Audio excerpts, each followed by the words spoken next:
Mike and Leilani got up the next morning and went to Pancakes by the Bay for breakfast and coffee. Penelope took their order. Good morning, Mike and Leilani. Good morning, Penelope. It is a beautiful morning, isn't it? Yes, it is. What a great time to what a great time of year to be in San Francisco, early June. It feels so good to be alive. We're hungry, Penelope. Yes, Leilani, what's it going to be for you this morning? I'll have the Bayside griddle cakes and a cup of Mountain Morning coffee. Sure, what's it going to be for you, Mike?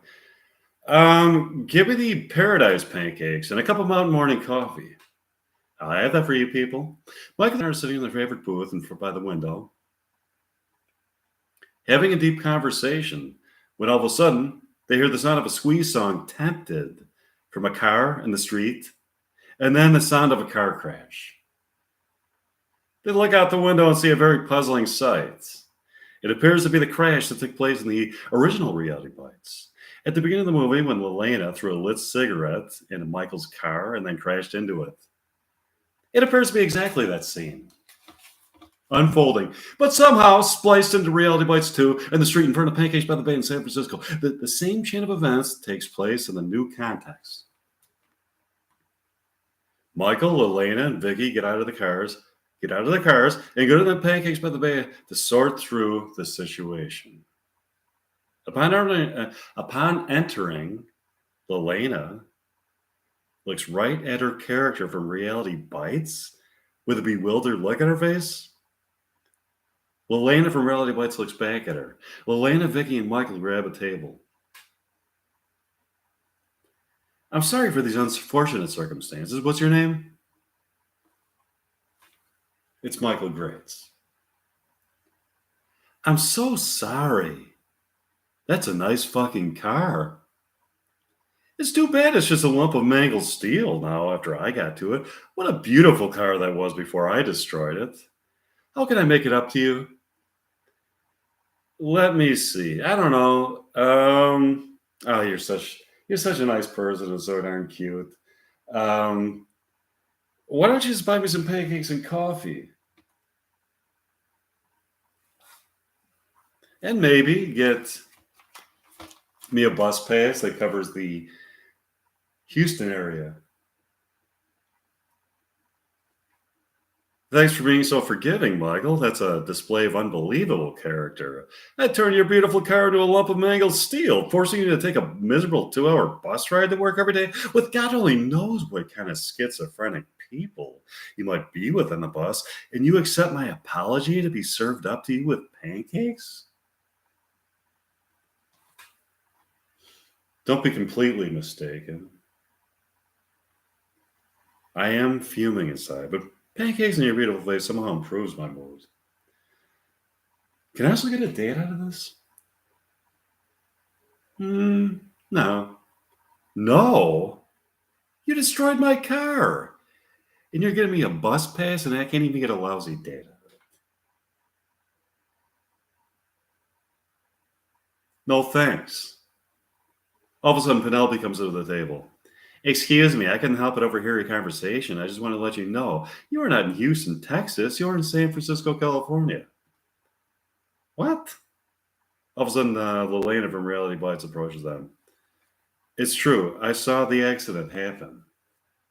That's the scene from Reality Bites that was somehow spliced into Reality Bites 2. Set here in San Francisco. Are you serious? That's far out. We need to figure out how to get you back into Reality Bites. And in the meantime, would you and Michael like to come with me and Mike and I to Mike's condominium to watch a performance of William Shakespeare dialogue? Sure. They went back to Mike's condominium to watch Mike and Lelena perform some more William Shakespeare dialogue.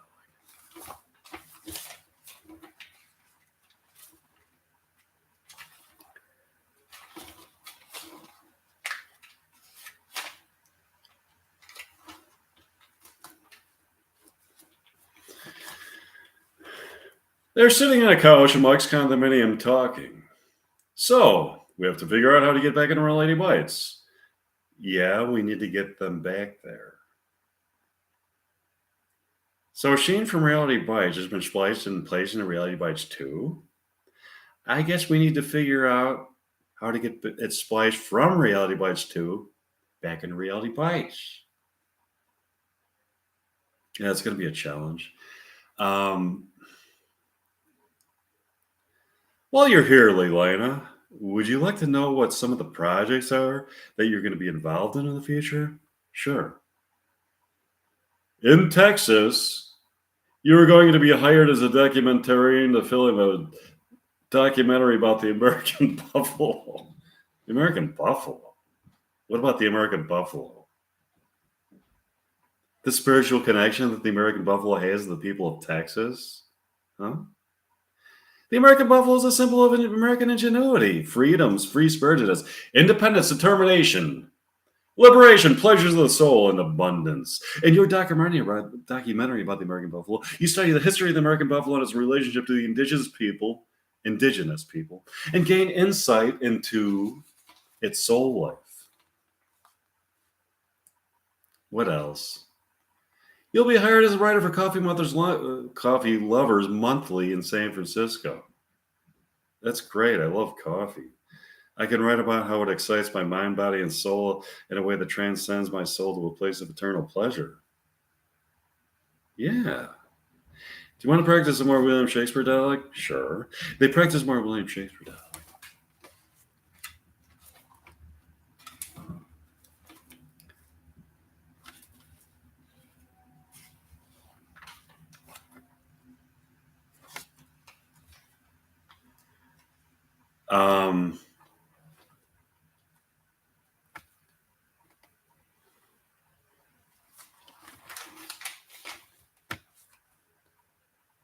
Michael and Lelena from Reality Bites 2 got up the next morning and went to Pancakes by the Bay for breakfast and coffee, and they got a table by the window. This is a nice restaurant. Pancakes by the Bay, I like the name.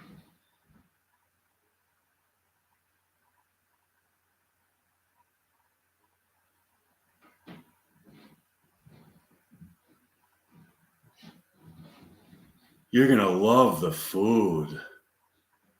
Oh, is it good? Oh, is the food delicious? Wait till you try the food.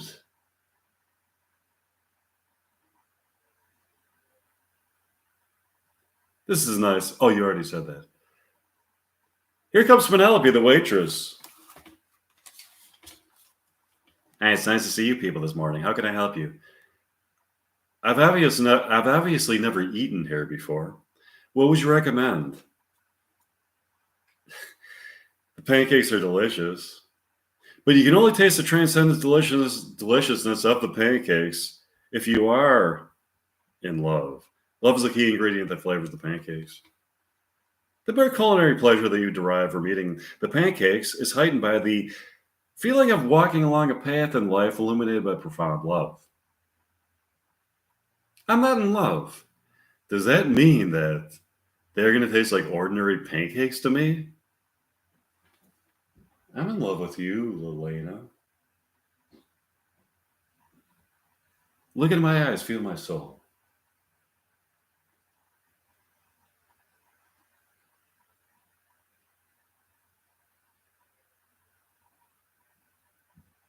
I feel the union of my soul with yours.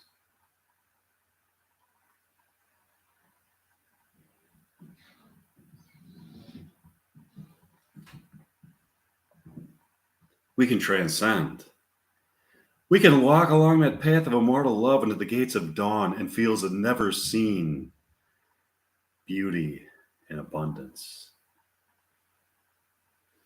Okay, I'm looking into your eyes. Now I'll taste the pancakes.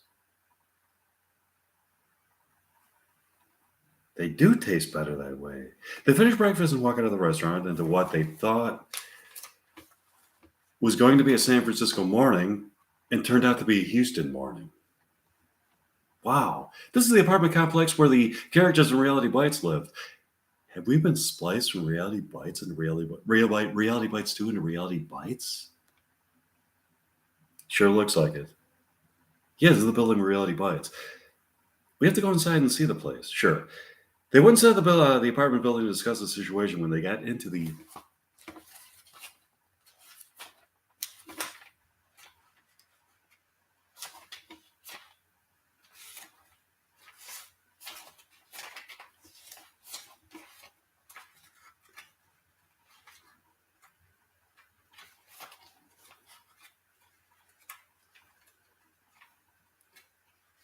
building.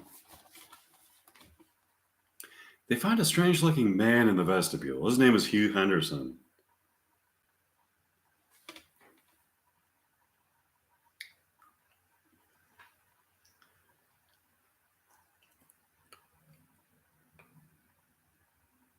Excuse me, people.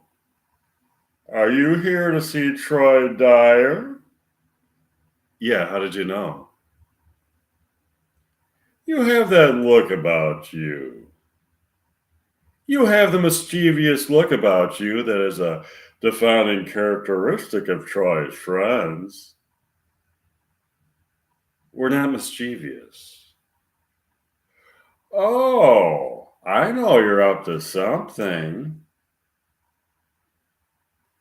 We are most certainly not up to something. We are just here to visit our friend Troy.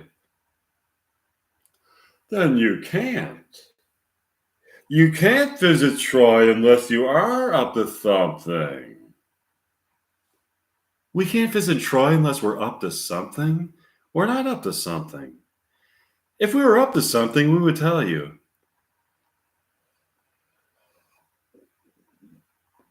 Why would you tell me if you were up to something? That would give it away. If you were up to something, I'm sure you wouldn't tell me because then I could snitch on you. Maybe we would tell you if we were up to something if you wanted to join us as an accomplice, but I assure you, we are not up to something. That being said, why are we not permitted to enter the building to visit Troy unless we are up to something? Because he's up to something. Unless you are in on the something that he's up to, you are not in cahoots with him and should not be permitted to enter the building. Okay, we were just kidding. We are up to something. What are you up to? We're not supposed to tell you.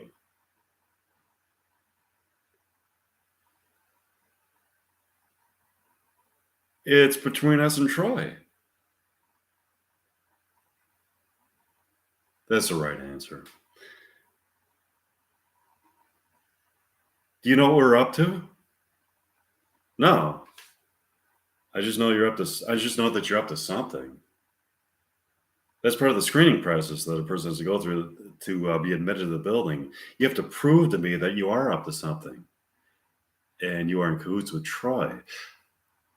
I can tell that you're up to something by the look in your eyes. Now for the other part of the screening process. Do you remember when Troy said that there was an IQ prerequisite to talk to him? Yeah, there really is. You have to score in the genius range of IQs in order to talk to him.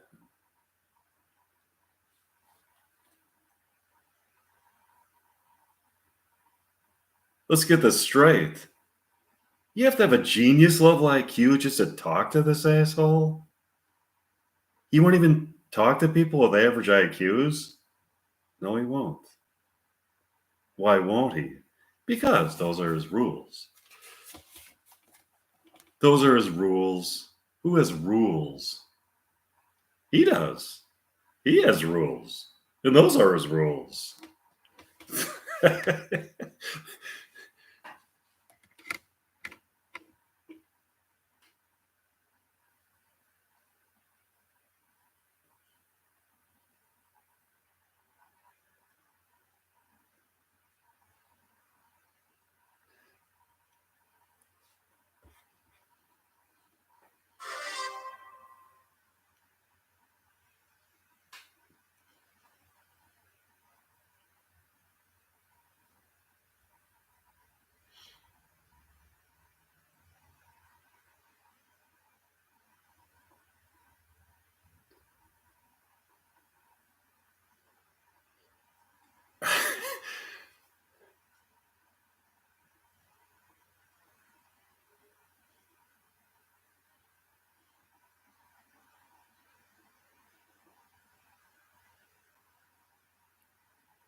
Well, Elena and I are both smart, but I don't see why we should have to prove it.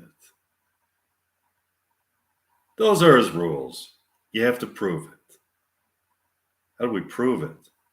I have an appointment set up for you and Lelena to be tested at a testing center in Austin, Texas. How's Saturday morning? Okay, I think it's ridiculous, but we'll go. Bring me back proof of your genius level IQs and you shall be admitted to the building. Okay. Lelena, would you like to practice some more William Shakespeare dialogue tonight? Sure. Mike and Lelena found a park in Houston, Texas on that beautiful night where they could practice some more dialogue. Here's an excerpt from it.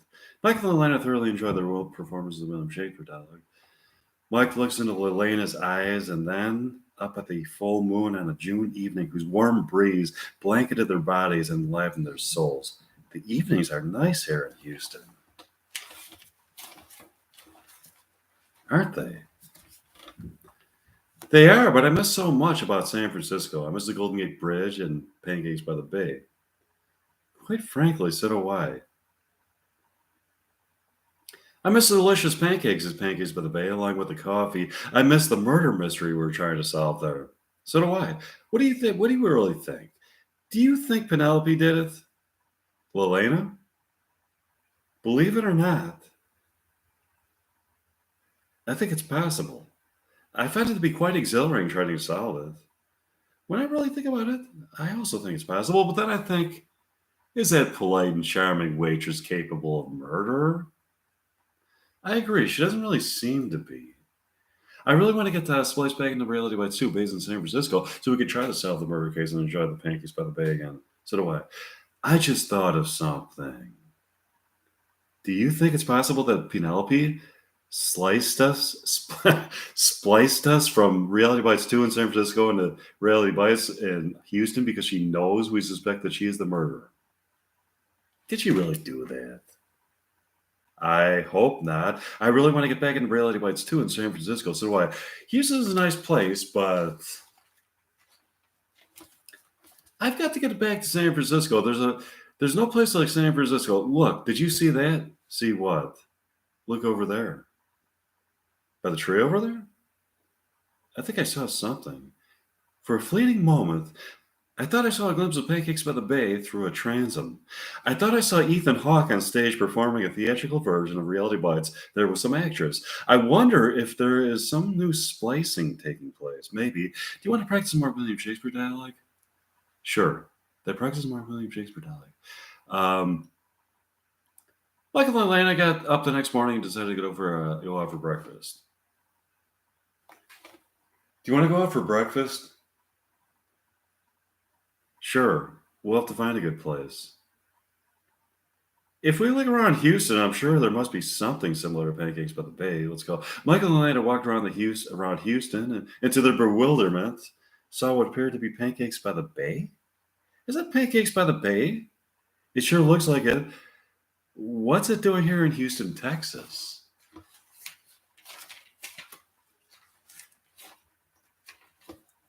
Let's go in and find out. Michael and Lena walked into the restaurant to find that it certainly did appear to be Pancakes by the Bay. They also saw Ethan Hawke on stage performing a scene for Reality Bites with some actress. It's a scene where Troy and Lelena are walking around Houston smoking and drinking coffee. Here's an excerpt from it. You see, Lelena, all we need is good conversation, coffee, and cigarettes. You got it. All of a sudden, Mike interrupts them. Have you ever had the coffee here at Pancakes by the Bay?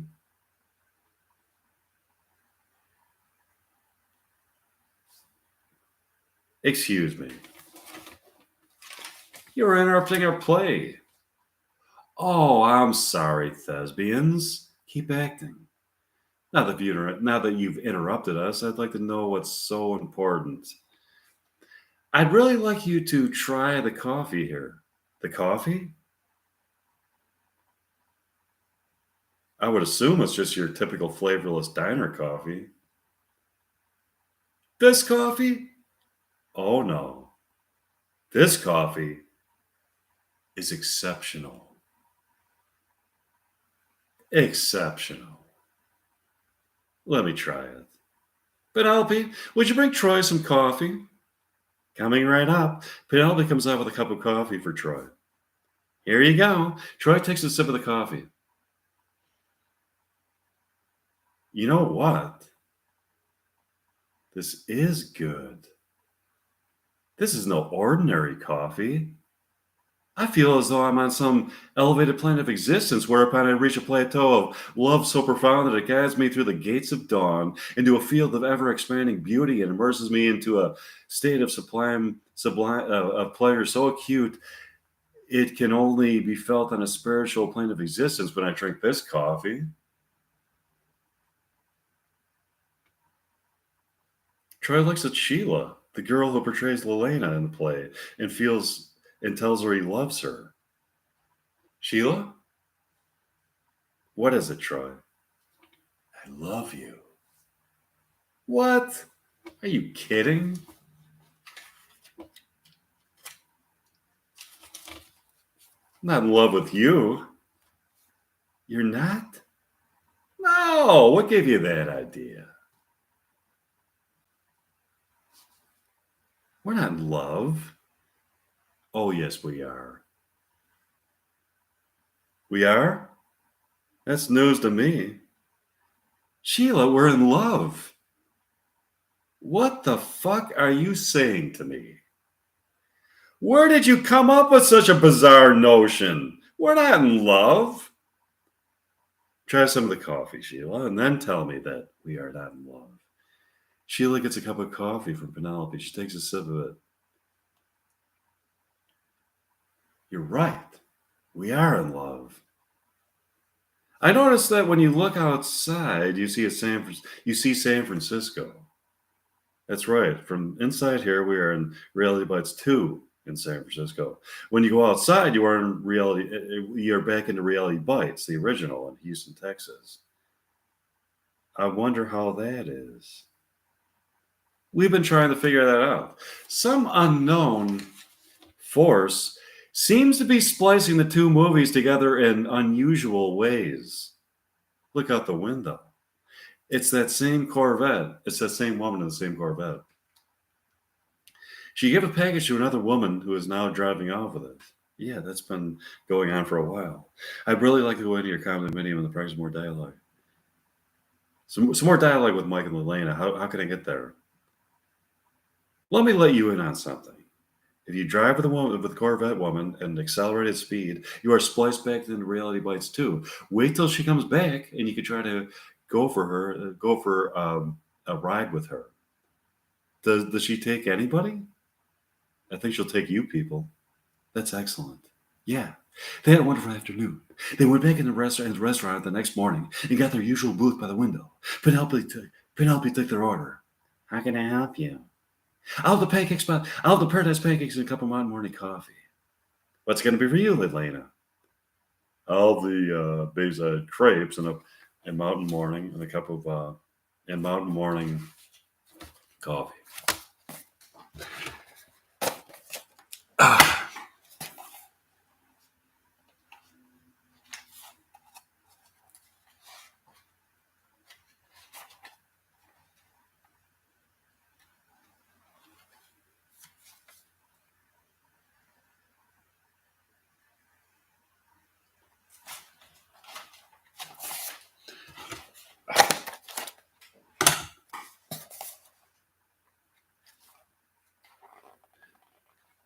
Coming right up. Mike and Lelena are talking when all of a sudden they look out the window and see the Corvette woman park her car and climb out. There she is. Let's go talk to her. They run out of the restaurant and talk to the Corvette woman. Excuse me, ma'am. We were told by Penelope, the waitress, that you could splice us back in Reality Bites 2 in San Francisco by driving us at an accelerated speed in your Corvette. Sure, friendly people. Climb aboard. By the way, what's your name? Lightspeed Mindy. Your name is Lightspeed Mindy? How did your parents come up with that name? When I was born, they were informed of my ability to drive faster than the speed of light to warp time and space, and also my ability to splice together scenes and movies in the archetypal realm where movies take place by driving faster than the speed of light. How are you able to drive faster than the speed of light?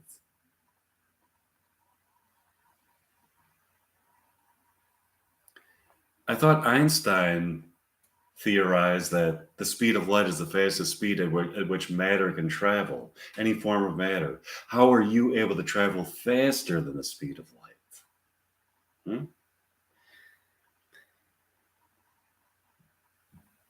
Let me let you in on something. The speed of my thought processes are faster than the speed of light. I know how to place the speed of my thought processes into material objects. Oh, I see. What's in the package you keep passing back and forth to other people? The package? It shall remain a mystery. I want to know what's in the package. Maybe you'll know someday. All of a sudden, they arrived in San Francisco in front of Mike's condominium after going faster than the speed of light. Here we are. Bye. Bye. It was nice to meet you. Mike and Elena went into Mike's condominium that brings more William Shakespeare down. Okay.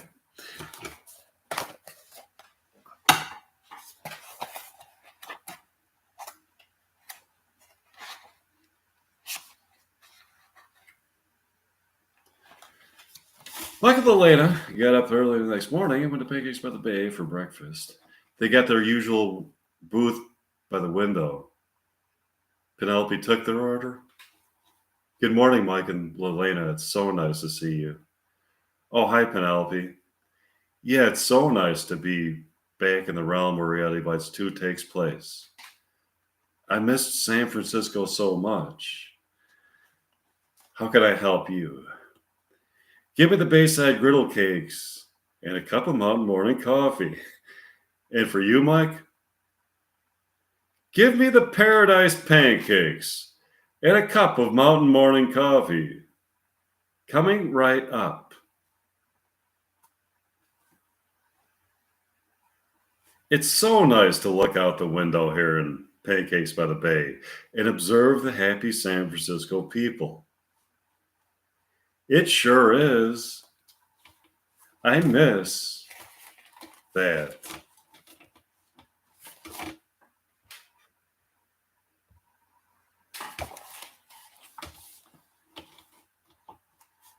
It's fun to observe these people. We have to start writing our script based on these people. Yeah, that's going to be interesting. I thought that we could do. I thought that what we could do is write the script and put on a performance right here in the restaurant. The performance would be untitled, so as to give them no indication of what it's about. We could tell the people that it's based on their interactions. That would be wonderful. Do you want to walk around town? It's beautiful out. Sure. Let's go. Let's have some fun. Mike and Elena went for a walk around San Francisco and had a wonderful morning.